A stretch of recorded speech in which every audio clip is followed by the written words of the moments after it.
political espionage tracks the DNC.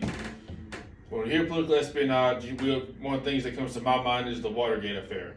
The Watergate affair and Richard Nixon go hand in hand with each other. When you hear the Watergate, you think about the burglaries, you think about the tapes that Nixon did not want released. That's the big things that come to mind with the Watergate. The Watergate took place during the re-election campaign for President Nixon, which during the time the country was dealing with the Vietnam War, the tragic assassination of Robert Kennedy and Martin Luther King.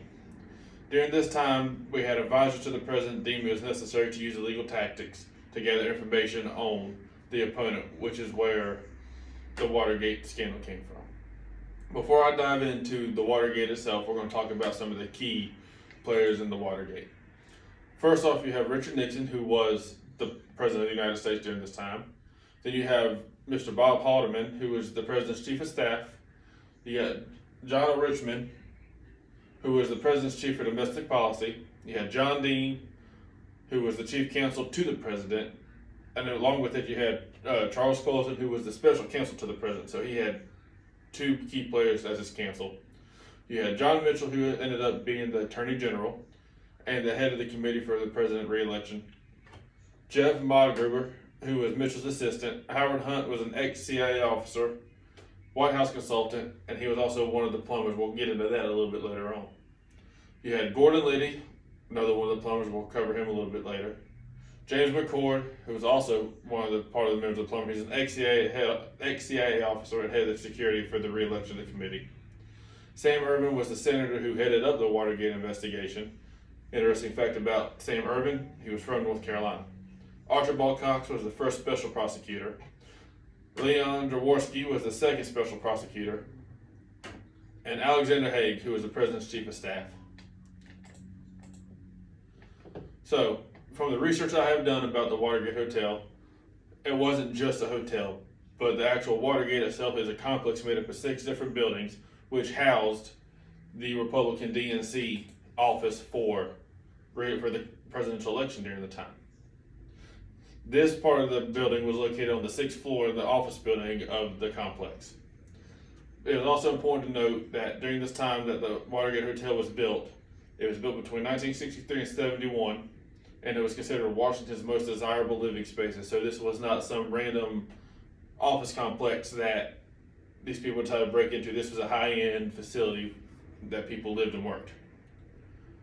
Some of the people that lived in this were members of Congress and their political appointees of the executive branch. So, we talked about the plumbers, and we talked about Virgil Gonzalez, Bernard Baker, James McCord, Eugene Martinez, and Frank Sturgis.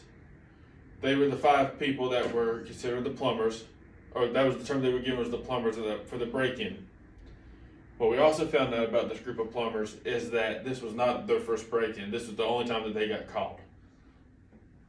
And this was during June 17th. During May 28th, they had successfully gained access to the DNC offices, during which they planted listening devices and photographed documents.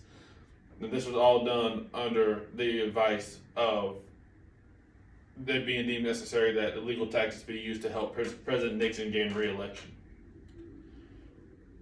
With the 5 men that were arrested as the plumbers, there's only 2 other people that got arrested, and that was Mr. Gordon Liddy and Howard Hunt Jr. Out of this group of 7 men, Liddy was named the leader. A former district attorney for the Duchess, who also served as 5 years for an FBI agent, Liddy joined the Nixon administration and went on to become a leading member of the plumbers. This was a secret White House unit that they decided to use to plug leaks in anything that might have caused harm for the President's Re-Election Committee. This came from a publication of the Pentagon Papers that classified government documents from the Kennedy and Johnson administrations that did not shine favorable light on President Nixon. So there was a similar connection between all 5 of the actual plumbers themselves. James McCord was the security code coordinator. He was also a former FBI and CIA agent.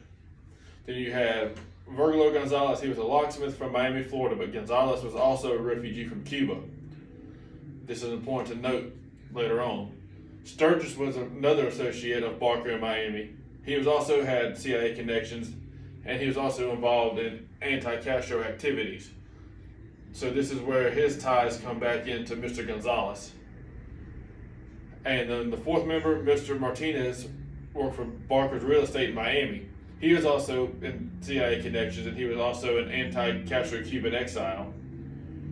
With this also, the fifth and final member was Bernard Barker. He was a realtor who also had ties with all these people, being a former CIA intelligence agency operative.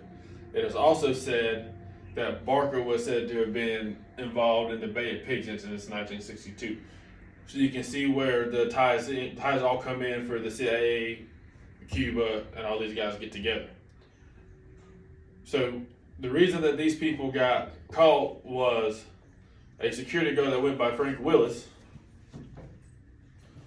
was doing his rounds, and he found doors that were taped open. He thought it was weird. He thought maybe employees were doing it so they didn't have to worry about unlocking or locking it. Well, he made his rounds, took all the tape off the locks and the stuffing out of the locks, and kept on going. When he made his runs again later that night, he saw the same doors were locked again. When he saw this, he called the police. Police showed up, and they found the 5 men, or the plumbers as they go by. When the police arrested them, they were found that they had lock picks, door jimmies, eavesdropping devices, listening devices, however you want to put them. They had cash, mostly $100 bills, and they had a shortwave radio receiver that would pick up the police calls. With this, they had 2 cameras with 40 rolls of tape, or 40 rolls of film, and they had 3 small, roughly pin-sized tear gas guns to help them get away. The main reason that these men did not get away was due to the fact that the security guard, Frank Willis, was like, this isn't right. I need to let somebody know.